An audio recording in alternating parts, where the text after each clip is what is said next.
Now, I think it's pretty safe to say that the future of the Star Wars franchise seems to be ever evolving, all thanks to Jon, George, and Dave really borrowing as much as they can and cherry-picking from Star Wars legends. But on the other end of the spectrum, we have Kathleen Kennedy really, pushing for the Acolyte and Skeleton Crew to shift away from George Lucas's vision, as well as the Disney shakeup, as we discussed a couple of videos back, about exactly what's going on between the Disney executives and Kathleen Kennedy getting a second chance depending on the success of Indy 5 and more. This is Mike Zero. Subscribe if you're new and like this video to see future Star Wars updates. I'm also on Twitter at Mike01. I thank you also very much for the great and kind support. Now, there's a lot of things happening between how Jon and Dave are going to be pretty much utilizing a lot of retcons into the sequel trilogy movies. It does not mean that they're erasing the movies from the timeline, but what they are doing is that they are changing major canon pieces in the sequel trilogy films, as well as across the entirety of the Skywalker Saga. And Mark Hamill surprisingly had a couple of things to say about all of this and exactly what Jon and Dave are doing towards that, and exactly how surprised he really is that Jon and Dave are doing something so substantial to the franchise. So, Mark Hamill is like one of the only cast members out there that really ever cared about the franchise, that really communicated with the fans. And I think a lot of that, to be honest, comes from Nathan Hamill, his son, who is like a mega fan. So I'm sure that kind of reflects on Mark Hamill a bit and kind of shows him how much fans, really matter. Now, with that being put out there and said, what's really intriguing about all of this is that with actor Mark Hamill recently taking, of course, and talking directly to the fandom about Jon and Dave's new direction for Star Wars and where it's all going, he began to elaborate on how they will be handling sequel trilogy lore and redefining many parts of the Skywalker Saga. Hamill went on to state the following to the fans. Well, you see, Jon and Dave have this stretched out, in-depth strategy of theirs that I had the honor of talking about with them, and what they are about to do with what fans like to call the canon, or what's considered official Star Wars, is going to restart many elements of the sequel trilogy plot elements that JJ and Ryan created, and even some aspects will be shifted around for the entire Skywalker Saga, with what they are about to provide in some of their upcoming shows. I was truly in shock and awe when Dave gave me the phone call on what they are setting up to do that's going to truly change the events of the Star Wars history, and how the choices that Dave made is of course going to end up creating the ripple effect of many pieces of the canon for various past Star Wars movies and even stories that were told in books and comics. Now let me stop right here for a quick second before I get to the next thing and what Mark has to say. This all alludes to the major changes that are coming our way that's going to change the events of Luke Skywalker's life, the decisions that he makes throughout the Skywalker Saga, how this is going to give them an open gateway to throw in Mara Jade, the continuation of the Skywalker family tree, stuff like that.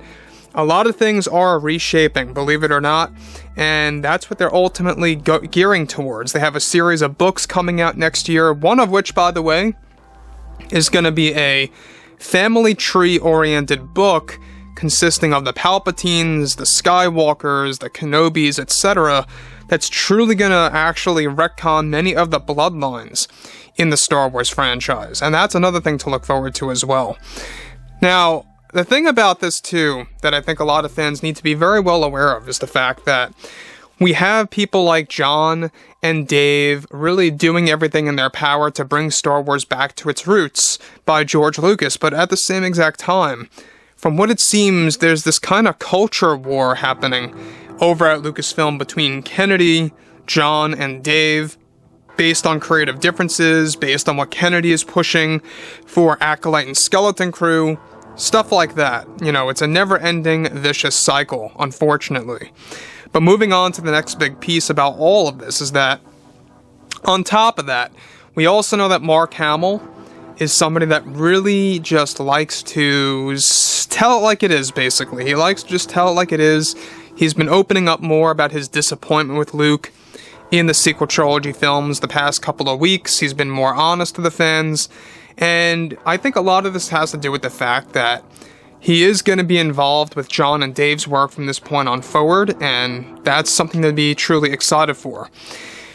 But the next thing is what really gets me, and this is what he has to say, alright? So he goes on to state, and sure, with something like this, you have to be careful. You don't want to make the wrong mistakes in that light. It's all about staying true to the source material and what Star Wars is all about. Jon and Dave informed me that they felt they had to make some story sacrifices in order to tell the story that they wanted to tell for the fans that supported it for well over 40 years now.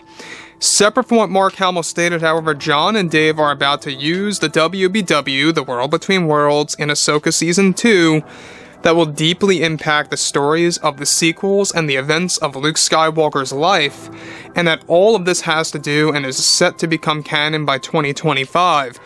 Through, of course, new Star Wars visions and more. Now, the Star Wars brand and how it will be handled after said changes are also going to have a big impact. Jon and Dave are said to be fully aware that this is a very big risk to take, and they are doubling down on these risks. So, here's the deal about this that I think a lot of fans need to really kind of keep an eye out for, is that you do have to be very careful. Jon and Dave, they have endlessly made it clear to the fans that they want to shift away from anything that the fans are going to dislike. They want to make sure that they are going to fulfill the fans through reviving Legends again. Jon Favreau said this just recently after the Ahsoka trailer premiered, that they are premiering, of course, a lot of avenues, or paving way for many different avenues for Legends to exist, and Ahsoka is just the start of the beginning of really kind of just retelling the story of Heir to the Empire.